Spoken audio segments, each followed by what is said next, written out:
Hello and welcome back to my channel. For those of you who are new, my name is Randacia, or Randy for short, and in today's video we are going to be setting up an emergency fund worksheet. So this is my emergency fund worksheet.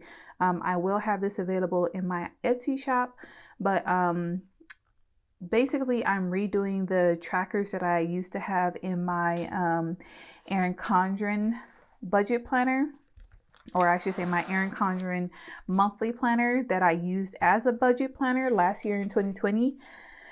But look at this, guys. I left this in my car and I don't know why, but all of the ink from my pages just disappeared. So like this whole page was filled up, but only the bottom of the pages are left with ink. And I do use the Pilot Frixion Erasable pens. So this, the ink did disappear because I left this planner along with several other planners. Like I had a stack of planners in my car, and summertime right now, so it was extremely hot in my car, and I guess the heat erased the ink from these pages, and I'm so bummed because like I wanted to digitize this planner just for memory's sake, but now all of the ink is gone, so I'm basically just gonna have to throw this away. But and it's crazy because I have these two Happy Planner pages in this planner, and the ink erased from these pages as well. But I had like a legit my legit Happy Planner that I've been using for 2020, like all of the past months, and nothing happened to this planner at all. Like all of the ink is still there. That I erased that myself, so you can see it's all there. So I don't know why the ink erased from my Erin Condren planner and not from my Happy Planner. So, and the Happy Planner was on top of the Erin Condren planner as well. So if anything, the Happy Planner paper should have, like the ink should have erased off of there first and not my Erin Condren. But what's done is done. Thankfully, after this ink sits for a while on the paper, it does leave like a kind of like brownish mark on your paper from like how you, like whenever you write. So there, I can still see what I wrote on a tracker if I look real close, but I mean, it's just annoying because I wanted to digitize and archive that planner. So it's gone now, but either way, I am redoing the trackers that I did in that planner because I found them very useful, and I'm just like updating them and making them available to you guys for anybody that's interested. So instead of just keeping it to myself. Really quickly, I just wanted to write at the top here what this worksheet is. Now I'm gonna need another pen for this.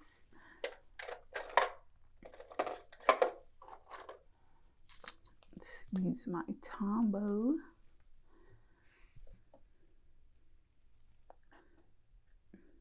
So this is my emergency fund worksheet. And then that's good. So I like this emergency fund worksheet because if you were affected last year in 2020 by the pandemic, or have been affected from then to now, or still being affected or anything like that, did you know how much you would need in the event that your income was affected? Like, were you taken by surprise? Did you know how much you needed to keep a roof over your head and keep your four walls intact? And your four walls being food, shelter, transportation, food, shelter, utilities, and transportation, and in that order. Like, did you know the amount of money you needed to feed your family, to pay the bills? Or if you weren't affected, and say just, next year when hopefully the pandemic is over, or just sometime in the future, if unfortunately somebody loses a job, do you know how much that spouse or, that partner needs to make in order to maintain you guys' current lifestyle?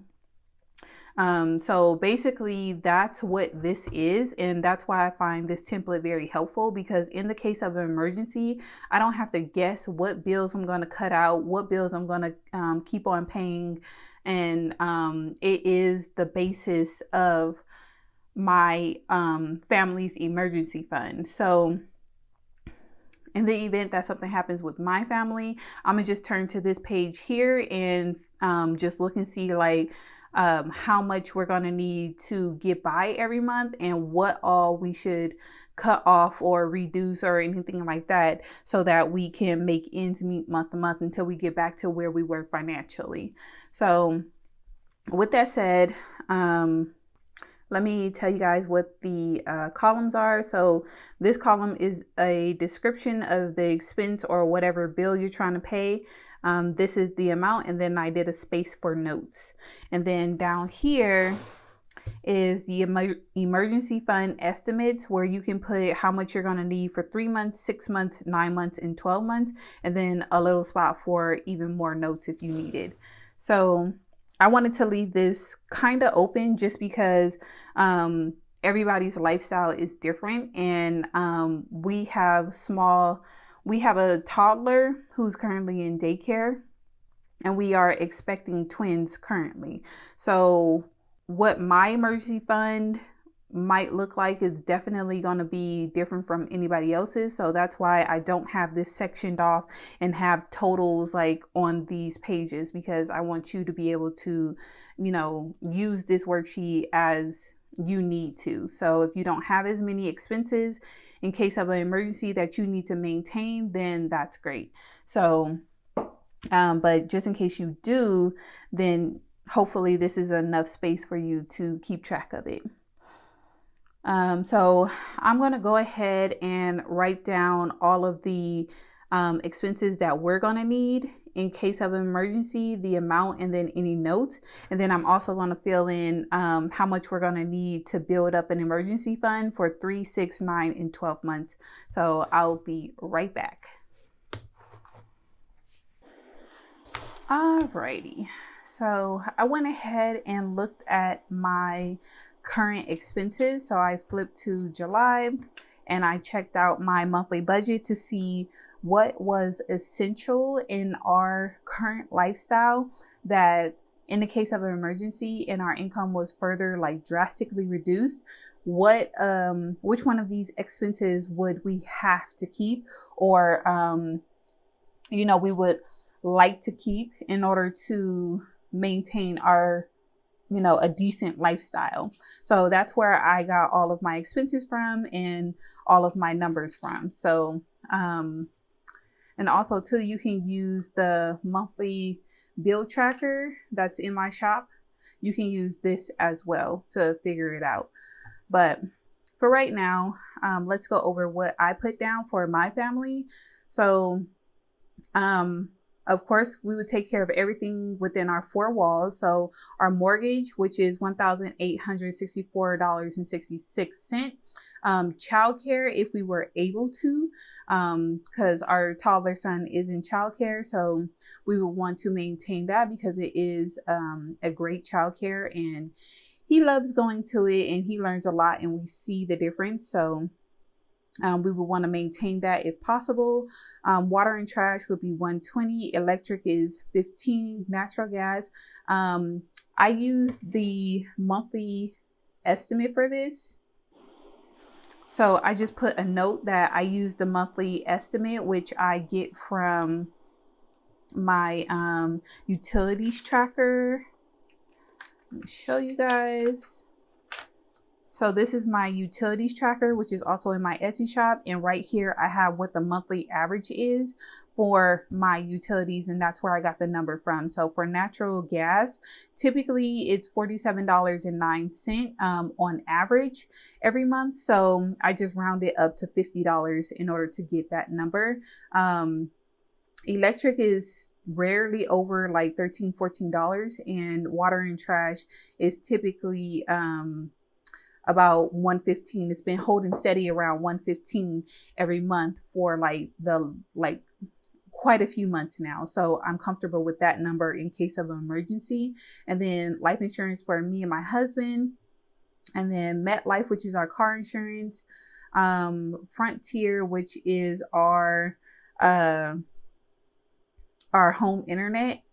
We would want to maintain that. Verizon, which is our cell phone, we would want to maintain that, but we could look into changing to another mobile service because Verizon is expensive. So we could go with somebody cheaper, or even prepaid or something like that. So Verizon is 122, so that would be something that I could possibly cut, but in the event that we could afford it, I would want to keep that. Vivint, which is our home security, is non-negotiable. It's for definitely my peace of mind. Gas would be 220, but in the event that one of us lost our job, we definitely would not be needing this much amount of gas because that's what we're currently using and we're both employed. So this number would go down, but I'm just going to use it for right now. Groceries, I am trying this thing where I am doing a like monthly meal plan, and then we're gonna go bulk shopping at Costco every 2 weeks. I am trying that out, so in the case that it is successful, I do want to keep our groceries at 150 and then Costco at 350. Diapers and wipes, which we get from Costco. So we get our gas and like a lot of our essentials from Costco. So Costco just isn't like a splurge. It is kind of like a necessity for us.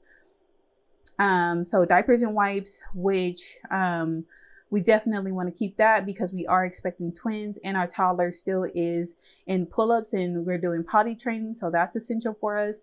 Clothing, typically I would not include clothing because, you know, I'm sure most of us have like a closet full of clothes that we could wear and not have to buy anything new, if we didn't need to, but I wanted to keep clothing in our emergency fund budget just because, again, we have small kids, 2 on the way and a toddler again. So Amazon Kids Plus is the program that is on my son's tablet. So we want to maintain that if possible. And again, it's so small and it brings him so much joy that we would want to continue that, because otherwise we'd have to give him our phones, or he'd have to wait until we get home in order to like watch his shows and stuff like that. And we have a long commute, so that's kind of like a necessity for us.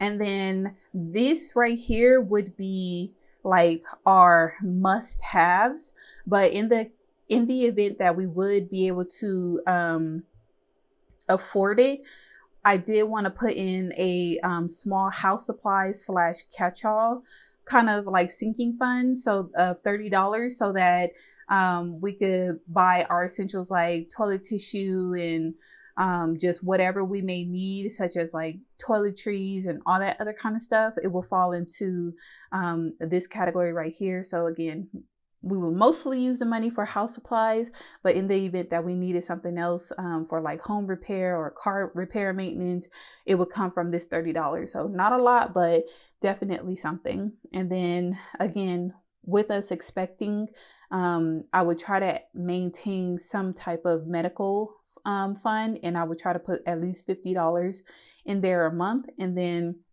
we would try to keep on paying our car loan. So if you haven't been following me, we did get a brand new car. So we are unfortunately back in debt, but just me personally, I prefer new cars than used cars. It's just a personal preference. I know the whole thing, like once you drive it off the lot, it immediately depreciates and all that other kind of stuff. Like, believe me, I know, but it's just my peace of mind that I have a car that's under warranty, especially with small kids. Like, I don't want to have to worry about a car for several years. And with used cars, sometimes they will like you will have problems with them earlier than expected. And I know that's not all used cars, but I'd rather take my chances with a new car that's under warranty for several years than a used car that may be under warranty for like 1 or 2 years, depending on how long ago the car was made and all that other kind of stuff. So that's just personal preference. Believe me, I know the downfalls to buying a brand new car. So but in the event that we couldn't afford this car loan, we would not, like, the car loan would be the first thing to go in case we were not able to afford like all of these expenses. So all of these expenses in total, with the childcare, amounts to be $5,003.15. But I like to know how much our expenses would be without childcare, because again, if somebody lost their job, then that person would be sitting at home with our toddler son in the event that we could not afford every single thing on this list. So without childcare, our expenses would be $3,883.15. So that would be our list of what we would maintain in case of a like financial emergency, and this would be like 1 month's worth of what we need to get by. So taking that 5,000 amount and multiplying it by 3, I come up with my 3-month emergency fund estimate, which would be $15,009.45. If I wanted to beef it up to 6 months, it would be roughly 30,000. 9 months would be roughly 45,000, and then 12 months would be roughly 60,000. So this is just like a snapshot of what we would need if we wanted to build up like a 12-month emergency fund based on these numbers. And again, once the twins come, I definitely will update this so that it reflects like our lifestyle once the twins come, because I'm sure that a lot of these numbers will change. But for right now, this is based on our current lifestyle and what I will want to keep in our lives as far as expenses and like, our lifestyle in case of an emergency. So I hope you guys enjoyed the video. If you did, please give the video a big thumbs up. And if you want to see more of my videos, go ahead and hit that subscribe button, and I'll catch you guys in the next one. Bye.